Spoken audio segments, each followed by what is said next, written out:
যে কোনো অ্যাপার্টমেন্টের একটা মেইন কর্নার বা মেইন সেক্টর হচ্ছে গিয়ে ড্রয়িং রুমের টিভি ইউনিট। আপনারা দেখতে পাচ্ছেন এখানে খুবই সিম্পল অ্যান্ড মিনিমাল ভাবে আমরা একটা টিভি ইউনিট করে দিয়েছি। টিভি ইউনিটের এই কর্নারটা আমরা সিলেক্ট করেছি কারণ আমাদের অ্যাপার্টমেন্টের প্যাটার্ন ওয়াইজ আমাদের মনে হয়েছে যে ফার্নিচার যেভাবে সেট করা আছে ওইভাবে এই সাইডটা টিভির জন্য বেটার হবে। অ্যান্ড এখানে টিভি ইউনিটের পাশে দেখতে পাচ্ছেন আমরা খুব সুন্দর অ্যান্ড সিম্পল ওয়েতে একটা উডেন একটা সেলফ তৈরি করেছি যেন এখানে টুকটাক কিছু শোপিস রাখা যায়। এখানে উডেন বিট করে দেওয়া হয়েছে, আপনারা দেখতে পাচ্ছেন। And at the same time এই সাইডটাতে আসলে মার্বেলের একটু ওয়ার্ক করা হয়েছে। অ্যান্ড এইটা যেটা দেখতে পাচ্ছেন গোল্ডেন কালার, এটা আসলে এখন খুবই ট্রেন্ডি অ্যান্ড হাইপ একটা ডিজাইন।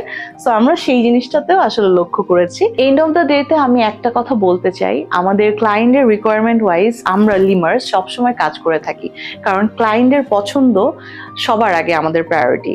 যেহেতু এন্ড অফ দ্য ডেতে এই অ্যাপার্টমেন্টে আমাদের ক্লায়েন্টরা থাকবে, তাই ক্লায়েন্টের রুচিটা সবসময় আমরা মাথায় রেখে কাজ করি। শুধু ইন্টেরিয়রের ক্ষেত্রে নয়, আমরা কিন্তু ফার্নিচার প্রোভাইডেও লিমার্সের ভূমিকা থাকে অনেক বড়। এরকম যদি সুন্দর সুন্দর আপনারা অ্যাপার্টমেন্ট, আপনাদের office, salon, beauty parlour, anything যদি আপনারা ইন্টেরিয়র ডিজাইন করতে চান, তাহলে অবশ্যই আমাদের লিমার্সের সাথে যোগাযোগ করবেন নিচের দেওয়া এই নম্বরে। Limers Construction and Interior, a leading interior design brand in Bangladesh.